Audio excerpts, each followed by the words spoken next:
আরামে বসো। আজকে তোমরা ম্যাক্সিমামে চলে যাবা। কোনো ছেলে যদি অন্যায় করে, সমাজের লোকজন যদি আসে, তার মা বাবা আগলে ধরে কি বলে, আমার ছেলে হয়তো একটু ভুল করছে, আমার ছেলে অন্যায় করে নাই, বলে নাই?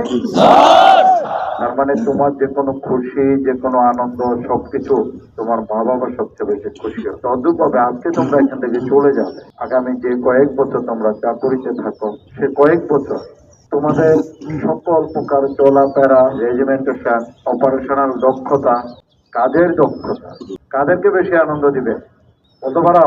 তোমাদের সামনে যারা দাঁড়িয়ে আছে সেই প্রশিক্ষক বৃন্দকে, আমরা যারা তোমাদের সামনে দাঁড়িয়ে আছি আমাদেরকে আনন্দ দিবে, তোমাদেরকে যারা নির্বাচিত করেছে তাদেরকে আনন্দ দিবে, আমাদের মহাপরিচালক মহোদয়কে আনন্দ দিবে। আর তোমরা যদি কোনো ভুল করো, অন্যায় করো, কোথাও তোমরা সাজা পাও, সবচেয়ে বেশি কষ্ট পাবে তাহলে কারা? রেকর্ড বুঝতে তো কারা কষ্ট পাবে? তোমাদের সামনে যে প্রশিক্ষক দাঁড়িয়ে আছেন তারা কষ্ট পাবেন, আমরা পাবো, যারা নিয়োগ দিয়েছে তারা পাবে, মহাপরিচালক মহোদয় পাবে। তোমরা কোনটা দিতে চাও, আনন্দ না কষ্ট?